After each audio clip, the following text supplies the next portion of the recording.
سلطان الہند خواجہ غریب نواز حضرت خواجہ معین الدین چشتی رحمۃ اللہ علیہ کو رسول اکرم صلی اللہ علیہ وسلم کی بارگاہ میں حاضری کے دوران بشارت میں سرزمین ہند کے سفر کا حکم عطا ہوا۔ جب آپ اجمیر میں قیام پذیر ہوئے تو راجہ پرتھوی راج کے حواریوں نے آپ رحمۃ اللہ علیہ کے قیام پر سخت مخالفت کی۔ ہندو جوگیوں اور جادوگروں کو مامور کیا گیا کہ وہ اپنے جادو کے زور پر خواجہ صاحب کو مغلوب کریں، مگر ہندوستان کی سب سے بڑی سیاسی، سماجی اور روحانی انقلاب کے بانی ایک چھوٹی سی جھونپڑی میں نہایت سادہ زندگی بسر فرمایا کرتے تھے۔ السلام علیکم۔ سرزمین ہند کو ظلمت سے نجات دلانے اور یہاں کے باسیوں کو نور ہدایت سے روشناس کروانے والے بزرگان دین میں حضرت خواجہ معین الدین چشتی رحمۃ اللہ علیہ کا نام نہایت نمایاں اور مقام بہت بلند ہے۔ آپ کی ولادت 537 ہجری بمطابق 1142 عیسوی میں سستان یا سجستان کے ایک معزز سادات گھرانے میں ہوئی۔ آپ رحمۃ اللہ علیہ کا شجرہ نسب حضرت علی المرتضیٰ رضی اللہ عنہ سے جا ملتا ہے۔ آپ کا اسم گرامی حسن رکھا گیا، مگر آپ رحمۃ اللہ علیہ اپنے القابات معین الدین، غریب نواز، سلطان الہند اور عطائے رسول صلی اللہ علیہ وسلم سے مشہور ہوئے۔ آپ رحمۃ اللہ علیہ کے والد سید غیاث الدین ایک معزز تاجر تھے۔ جوانی کے آغاز ہی میں والد محترم کا سایہ سر سے اٹھ گیا۔ اسی زمانے میں معروف بزرگ حضرت ابراہیم قندوزی رحمۃ اللہ علیہ کی توجہ سے حق کی طلب کا جذبہ بیدار ہوا۔ چنانچہ خواجہ معین الدین رحمۃ اللہ علیہ نے حصول علم کے لیے وطن کو خیر آباد کہا اور سمرقند بخارا تشریف لے گئے، جہاں قرآن حکیم حفظ کیا اور علوم دنیا کی تحصیل کی۔ سمرقند سے عراق کی جانب روانہ ہوئے اور نیشافر کے قریب معروف بزرگ حضرت عثمان ہارونی رحمۃ اللہ علیہ کی خدمت میں حاضر ہو کر شرف بیعت حاصل کیا۔ 20 برس تک سلوک و طریقت کی منازل طے کرتے رہے۔ اس کے بعد حضرت عثمان ہارونی رحمۃ اللہ علیہ نے مکہ مکرمہ میں آپ رحمۃ اللہ علیہ کو فرقہ خلافت عطا کیا اور اللہ اور رسول کریم صلی اللہ علیہ وسلم کی بارگاہ میں آپ رحمۃ اللہ علیہ کے حق میں دعا فرمائی۔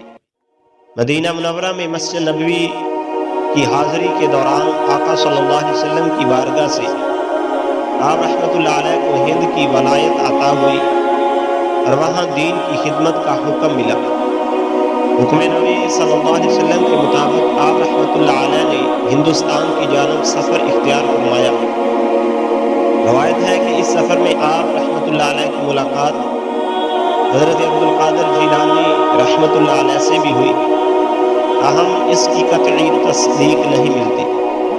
کچھ عرصہ ہرات میں شیخ عبداللہ انصاری رحمۃ اللہ علیہ کی خانقاہ میں بھی قیام فرمایا۔ بعد غزنی کے راستے لاہور تشریف لائے، حضرت دادا گنج بخش رحمۃ اللہ علیہ کے مزار پر حاضری دی، مجاہدہ اور اعتکاف فرمایا، پھر ملتان، دلی اور آخرکار اجمیر شریف تشریف لے گئے۔ 573 کے بعد سلطان شہاب الدین غوری کے اجمیر پر حملے کے زمانے میں آپ رحمۃ اللہ علیہ اجمیر پہنچے۔ اس وقت اجمیر راجپوت اقتدار اور ہندو مذہب کا بڑا مرکز تھا۔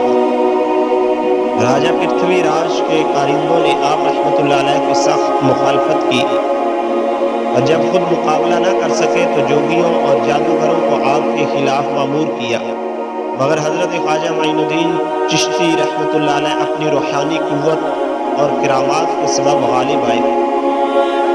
یہاں تک کہ جادوگر سادھو رام، سادھو اجے پال اور حاکم سبزوار جیسے سرکش لوگ بھی آپ رحمۃ اللہ علیہ کے حلقہ ارادت میں شامل ہو گئے۔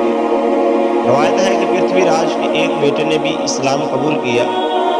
جب راجہ نے آپ رحمۃ اللہ علیہ کو اجمیر سے نکال دینے کی دھمکی دی تو آپ نے فرمایا، ہم نے اسے نکال دیا ہے، یہ پیشگوئی درست ثابت ہوئی۔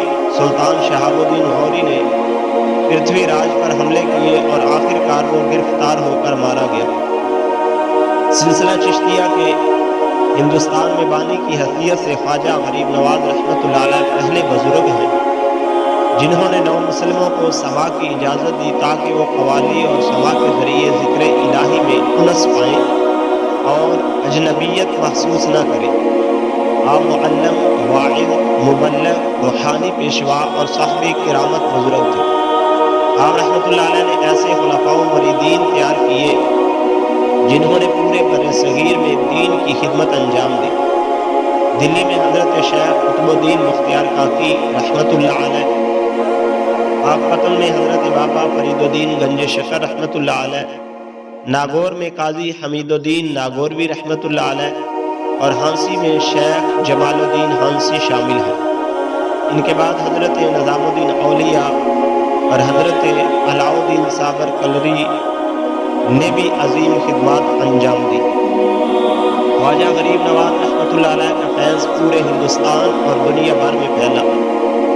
آپ کی تبلیغ و کرامات سے لاکھوں افراد مشرف با اسلام ہوئے۔ آپ اجمیر شریف میں گدی نشین ہوئے اور ہدایت کے چراغ روشن کیے۔ آپ رحمۃ اللہ علیہ کی زندگی نہایت سادہ مگر دلکش تھی۔ ایک جھونپڑی میں رہتے، اکثر روزہ رکھتے۔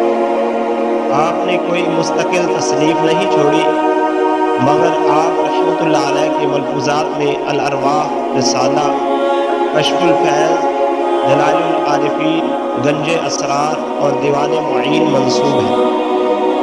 آپ رحمۃ اللہ علیہ کے اشعار سے اللہ، رسول صلی اللہ علیہ وسلم اور قرآن سے محبت کا اندازہ ہوتا ہے۔